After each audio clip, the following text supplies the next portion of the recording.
My girlfriend texted. I told your cardiologist you've been skipping your heart medication. He's cutting off your prescription until you get serious. I hadn't missed a single dose, I replied, concerning. Then I called my doctor, showed him pharmacy records and her text when he reported her for interfering with medical treatment. Welcome to Seductive Dreams. It would be so much appreciated if you would subscribe to my channel and like the video. Now, without further ado, let's go. I, 32, male, have a heart condition, arrhythmia. Been managing it for 2 years with daily meds. Take them every morning at 7 a.m., like clockwork. Miss a dose. Bad things happen. My girlfriend, 29, knew this from day one. Thursday, 2:14 p.m., middle of a work meeting. Phone buzzes. Just got off the phone with Dr. Reynolds. Told him you've been skipping your heart meds for weeks. He's cutting off your refills until you get serious about your health. Maybe now you'll listen to me. I read it 3 times. I hadn't missed a single dose in 2 years. One me concerning excused myself from the meeting. Called my doctor's office immediately. This is name patient ID 4158. I need to speak with Dr. Reynolds right now. The nurse sounded uncomfortable. Oh yes, we were going to call you today. Your girlfriend reached out with some concerns about I haven't missed a dose, not one. I need to see him today. Let me check his schedule today. Got an appointment for 4:30 p.m., left work early. Stopped home first, grabbed my pill organizer. The weekly kind with every single day marked off. Grabbed my phone with the CVS app showing every refill for the past 2 years. Picked up like clockwork every 28 days. Screenshot her text. My girlfriend wasn't home at her lunch with the girls apparently. Dr. Reynolds has been my cardiologist since my diagnosis. Good guy knows I'm religious about my meds because we've discussed it at every single appointment. Walked into his office and put everything on his desk. My pill organizer every day marked for the past 3 months. My CVS records showing automatic refills every 28 days for 2 years. Picked up within 24 hours every time. And this showed him the text. His expression went from concerned to pissed off. And Dr. Reynolds doesn't get pissed off. She called this morning, said she found your pills in the medicine cabinet untouched for weeks, that you've been irritable, defensive. When she asked about them, she seemed very worried, very convincing. I've never missed a dose. Those pills are taken from the bottle and put in this organizer every Sunday. She's watched me do it 100 times. He pulled up my chart, clicked through my recent blood work from 3 weeks ago. Your levels were perfect. Therapeutic range. If you'd been skipping doses for weeks, we'd absolutely see that here. So what now? He leaned back. What she did is a crime. Medical interference. She filed a false report that could have resulted in me denying you necessary medication if I'd actually cut off your prescription before verifying. He shook his head. I'm legally required to report this to the police and the medical board. Do it. He printed everything. My refill history, my blood work, her phone call records from their office system showing she called at 9:47 a.m. wrote me a 3-month prescription on the spot. You need to be safe if she's willing to do this. I know. Drove home. She was there now cooking dinner like nothing happened. Actually humming. Hey babe, you're home early. I'm making that pasta you like. Held up my phone with her text. Want to explain this? She didn't even look guilty. Just annoyed. Oh, so he called you already. Good. Maybe now you'll actually talk to me about our relationship. You told my doctor I'm not taking my heart medication because you've been distant. You come home, you eat, you go to your office, you barely talk to me. I needed to get your attention, so you lied about my medication compliance. I didn't lie. You are being non-compliant with our relationship. The circular logic was impressive. Dr. Reynolds filed a police report for medical interference. Her face went white. He what? You filed a false medical report. That's a crime. That's insane. I was trying to help. I was worried. You weren't worried. You wanted attention and you weaponized my heart condition to get it. She started crying. The angry kind. You can't be serious. You're going to let them arrest me over this. I didn't let them do anything. You did this. We can fix this. Call him back. Tell him it was a misunderstanding. It wasn't a misunderstanding. You knew exactly what you were doing. Started walking to the bedroom. She followed. Where are you going? Packing. I'm leaving. You can't leave. We need to work this out. Grabbed my duffel bag, started throwing clothes in it. This is insane. You're going to throw away 2 years over one mistake? You tried to cut off my access to heart medication. That's not a mistake. I don't even know what that is. She grabbed my arm. Please, I'm sorry. I'll apologize to the doctor. I'll fix this. Pulled away. Don't touch me, baby. Please.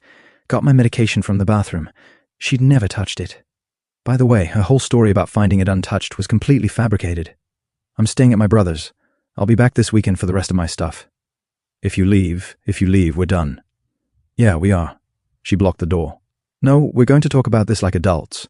Move. No. Pulled out my phone. I'm calling my brother. You can either move or explain to him why you're physically preventing me from leaving. She moved barely. You're going to regret this. Nobody's going to believe you. They'll think you're crazy. Cool. Left. Drove to my brother's place. Told him everything. He just stared at me. She tried to get your heart meds cut off. Yep. What the actual hell is wrong with her? No idea. Slept on his couch. Didn't sleep well. Kept thinking about what would have happened if Dr. Reynolds had actually cut my prescription before I could prove I was compliant. If I'd had an episode because she wanted attention. Update 1. Friday morning, 9 a.m. detective calls. Woman sounds done with people's nonsense already, and it's only 9 a.m. This is Detective Morrison. Dr. Reynolds' office filed a report yesterday regarding medical interference. I need you to come in and give a statement. Went in at 11, brought everything again. She looked at my pill organizer. You mark every single day. Every single day for 2 years, and she's seen you do this hundreds of times. Every Sunday I refill it from the bottle. She's made comments about how obsessive I am. She made a note. The doctor's office has her on their phone records calling at 9:47 a.m. Thursday. She told the receptionist she was your girlfriend, said she'd found your pills unused, that she was worried you'd been skipping doses, and was irritable when she brought it up.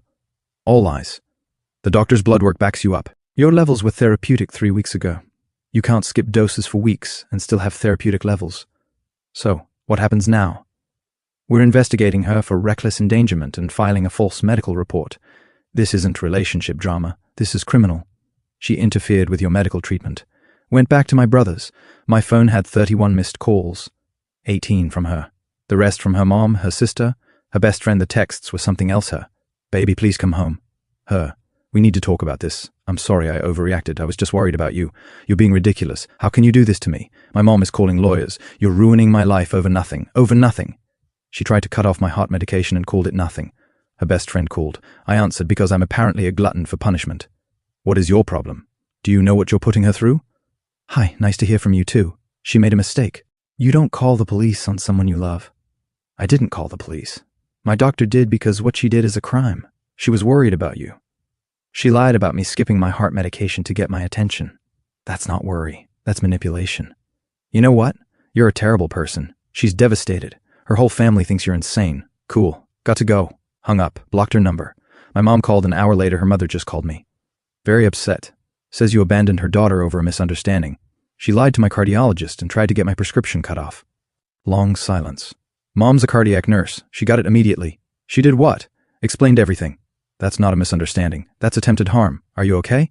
Yeah, staying with brother. Good. Don't go back there. I'll call her mother back and explain exactly why this isn't a misunderstanding. Saturday, my brother and I went to get my stuff. Planned it for 2:00 p.m. when I knew she'd be at her Saturday yoga class. She'd changed her schedule. Was sitting on the couch waiting. You came for my stuff. That's it. Can we please just talk? Nope. Her sister was there too. Didn't know that was happening. Great. Sister, do you know what you're putting her through? She hasn't slept. She's barely eating. Me. Cool story. Started packing clothes, electronics, my books, my bike, family photos. My brother help took 3 hours because I wanted everything. She followed me around the whole time. We can fix this. I'll go to therapy. I'll work on my communication. Not interested. Please. I love you. You tried to cut off my heart medication. I was desperate. You don't understand what it's like being ignored. My brother stopped mid-pack. Did you seriously just say that? He has a heart condition and you're making this about your feelings. Sister, stay out of this, brother. Nah, your sister tried to kill him. I'm good staying in this. I didn't try to kill him. God, you're all so dramatic. Kept packing. Got everything into my brother's truck. Left my tea on the counter. She tried one more time at the door. Crying now. Please don't leave. I'll do anything. Should have thought about that before you called my doctor. Update 2. It's been 2 weeks. Things got worse. Way worse. First, she started showing up everywhere. Monday morning, she's at my gym. 6 a.m. I work out at 6:00 a.m. She's never been to my gym before. I joined. Thought we could work out together. No, can we just talk for 5 minutes? No, left. Changed my gym schedule to evenings. Wednesday. She's at the coffee shop near my office. The one I stop at every morning. Sitting there waiting. Hey, what a coincidence. It wasn't a coincidence. Walked right past her. She followed me out. You can't ignore me forever. Watch me. Thursday grocery store. She's in the produce section. I turn around. There she is. We shop at the same place. Crazy, right? Abandoned my cart. Left. Called Detective Morrison. She's showing up everywhere. My gym, my coffee shop, the grocery store. Document everything. Times, locations. You should file for a protective order. Filed Friday. Hearing scheduled for the following Tuesday. Then her family escalated. Saturday morning, her dad shows up at my brother's building. Saw him on the door camera. My brother answered, "Dad, I need to talk to him." "Nope. My daughter is suffering. He needs to drop these charges. Your daughter tried to mess with his heart medication. She's lucky he's not suing her. This is insane. She made a mistake. Cool. Leave. Close the door." Dad stood there for 10 minutes yelling through it about how I was destroying his family before leaving. Sunday, her mom called my mom. This conversation I heard about secondhand, but apparently it was epic. Her mom: "Your son is pressing charges over a simple misunderstanding. He needs to drop them." My mom: "My son has a heart arrhythmia. Your daughter lied to his doctor and tried to cut off his medication. That's not a misunderstanding." Her mom: "She was worried. She thought he wasn't taking care of himself." My mom: "His blood work was perfect. She lied. And you know what? If someone had done that to your daughter, you'd want them prosecuted too." Her mom: "This is going to ruin her life. Maybe she should have thought about that before committing a crime." Apparently her mom sputtered for him, then hung up. Monday, I get a call from my insurance company, Blue Cross Blue Shield. "Mr. Name, we've received a notification that you may not be compliant with your prescribed medication regimen. We're reviewing your case to determine continued coverage." My heart actually skipped a beat. Not because of the arrhythmia, because of the rage. "Who filed this notification?" "I can't disclose that information. I'm fully compliant. You can verify with my doctor and my pharmacy. We'll need documentation. Call Dr. Reynolds immediately." He was livid. "Someone's targeting your insurance now. I'll send them a letter today." He did with my blood work, my pharmacy records, everything. Insurance backed down within 2 hours. Called Detective Morrison. "Someone tried to get my insurance to drop coverage. I'm guessing I know who.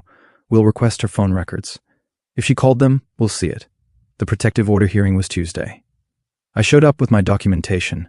Every instance of her showing up, times and locations, the police report from her dad showing up at my brother's place, evidence about the insurance call. She showed up with her parents and a lawyer. Guy looked expensive. Judge reviewed everything, looked at her. "Ma'am, you called the plaintiff's cardiologist with false information about his medication compliance." Her lawyer jumped in. "Your Honor, my client was genuinely concerned about her boyfriend's health. She may have been mistaken." "Mistaken?" Judge looked at the blood work records. "His labs show therapeutic levels. You can't be mistaken about someone skipping medication when their labs prove they're taking it." My girlfriend started crying. "I just wanted him to pay attention to me. He was always busy, always doing his own thing. I needed him to see how serious our relationship was." Wrong answer. Judge's expression hardened. "So you admit you knowingly filed a false report to manipulate him?" Her lawyer looked like he wanted to sink through the floor. I didn't think of it like that. How else would you think of it? You fabricated a medical emergency to force your boyfriend to engage with you. It wasn't a medical emergency. It could have been if his doctor had actually cut off his medication. It could have been fatal." She went quiet. Protective order granted. 1 year, no contact, stay 500 feet away, no third-party contact, violations will result in immediate arrest. Her mom started in the parking lot. Loud. "You've ruined her. She could lose her job over this. All because you couldn't handle her caring about you." My brother stepped between us. "Your daughter lied about his medication multiple times. Back off, Mom." "She was worried, brother. Worried people don't commit insurance fraud." That shut her up. Security escorted them away. Final update. It's been 3 months. Here's how it ended. The DA prosecuted. She had 2 charges, reckless endangerment and filing a false medical report. Her expensive lawyer tried to get her a deal. Da wasn't budging. Then they found the insurance call. She'd called Blue Cross, pretending to be someone from Dr. Reynolds' office, said they were concerned about my compliance. The insurance company recorded the call. That added insurance fraud felony. Her lawyer came back with a plea deal request. She was panicking now. The DA offered guilty plea to all 3 charges. 2 years probation, mandatory psychological evaluation and counseling, $3,000 restitution for my legal fees, and a permanent record. She took it. The alternative was trial and potentially jail time. Sentencing was 2 weeks ago. She showed up in black like she was going to a funeral. Maybe she was the funeral of her clean record. Judge was not sympathetic. "Misname.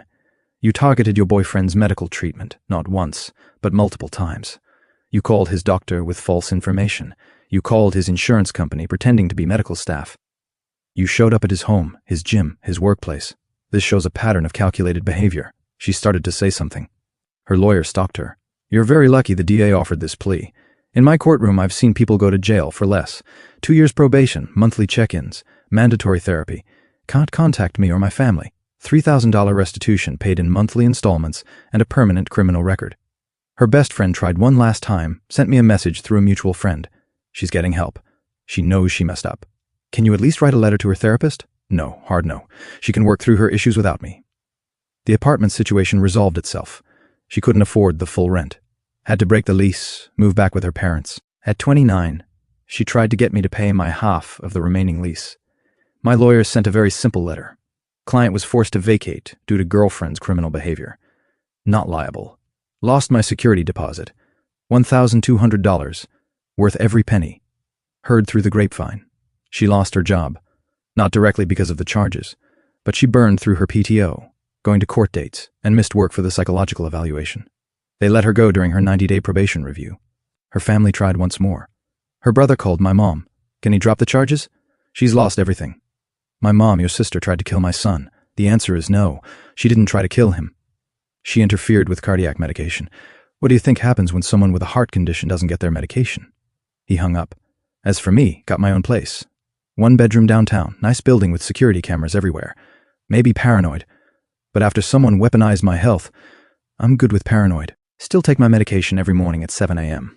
My doctor's office has a note on my chart now. Any calls about this patient require verification and direct confirmation with patient. Sad that it's necessary. Dating again slowly. Went on a first date last week. Nice woman. Works in tech. We talked about deal breakers. Anyone who uses my health as a weapon is out immediately. She laughed. That's specific. Yeah, it is. Therapy's helping. Turns out having someone try to cut off your heart medication leaves some scars. Working through trust issues. My therapist says I'm appropriately cautious now. I'll take it. The protective order has 9 months left. Haven't seen her since sentencing. Hope to keep it that way. People ask if I feel bad about how everything turned out for her. Criminal record, no job, living with her parents, probation. No, not even a little. She made a conscious choice. Multiple conscious choices. Call my doctor. Choice. Lie about my medication. Choice. Call my insurance. Choice. Show up at my gym. My coffee shop. My grocery store. All choices. Those weren't mistakes. That was a pattern of behavior designed to control and manipulate me by weaponizing the one thing I can't compromise on, my heart. You don't get to do that and then play victim when consequences happen. My heart's doing great, by the way. Medication's working. Labs are perfect. Dr. Reynolds said my compliance is exemplary. Same as it's been for 2 years. Guess I'm taking my health seriously after all. Just not in the way she intended. To anyone reading this, if someone starts messing with your medical care, your medications, your access to treatment, run. Don't walk. Run. That's not love. That's not concern. That's control. And it can literally kill you. Document everything. Tell your doctors. File reports. Protect yourself. Your health isn't negotiable ever. Life's quiet now. My pill organizer sits on my bathroom counter Sunday through Saturday. Every day, marked off. My pharmacy sends me refill reminders I don't need because I'm already there. My doctor's office knows I'm good. And my heart's still beating steady.